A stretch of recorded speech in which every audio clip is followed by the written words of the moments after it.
사도행전 6장에서 초대교회는 첫 번째 리더를 선출합니다.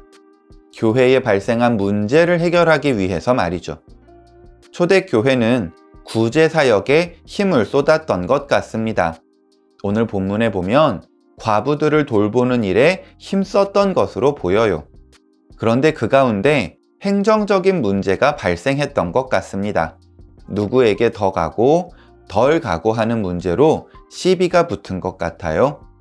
언제나 보면 문제는 큰 것에서 시작하지 않습니다. 사소한 것부터 시작하죠. 그런데 이 사소한 것을 제때에 처리하지 않으면 점점 더 커져서 급기야 감당할 수 없는 문제가 되어버리죠. 아마 초대교회도 이에 대해서 분명하게 인지했던 것 같습니다. 그래서 문제가 더 커지기 전에 해결 방안을 찾습니다. 이 일을 맡아 관리할 사람을 세우는 거죠. 여기서도 봐야 할 것들이 많습니다만 그 중에 오늘 집중하고 싶은 건 리더를 세우는 기준입니다. 우리가 살펴본 것처럼 초대교회의 문제는 행정적인 것이었습니다.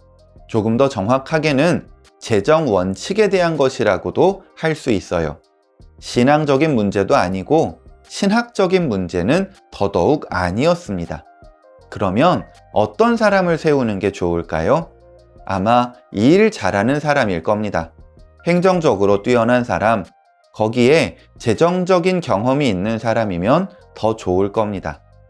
문제의 본질이 행정이고 돈 문제니까요. 그런데 초대교회는 그런 사람을 선택하지 않았습니다. 사도행전 6장 3절은 분명히 이렇게 이야기합니다. 너희 가운데서 성령과 지혜가 충만하여 칭찬 듣는 사람 중에 7사람을 택하라고 말이죠. 생각해 보세요. 이게 맞는 기준일까요?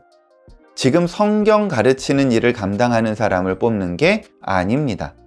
구역 관리하고 성도 관리하는 문제가 아니에요.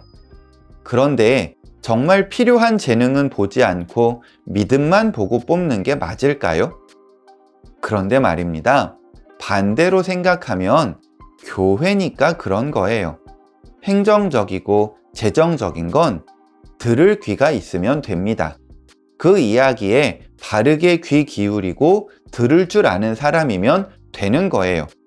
그에 대해 조언해 줄 수 있는 사람이 곁에 있으면 됩니다. 그런데 여기는 교회예요. 그렇다면 교회다운 결정을 할 수 있는 사람이 필요하다는 겁니다. 행정적이고 재정적인 부분에 대해 세상의 관점이 아닌 신앙의 눈으로, 신앙의 기준에서 그 지침을 마련할 사람이 필요하다는 겁니다. 그리고 또 한 가지 중요한 게 있죠.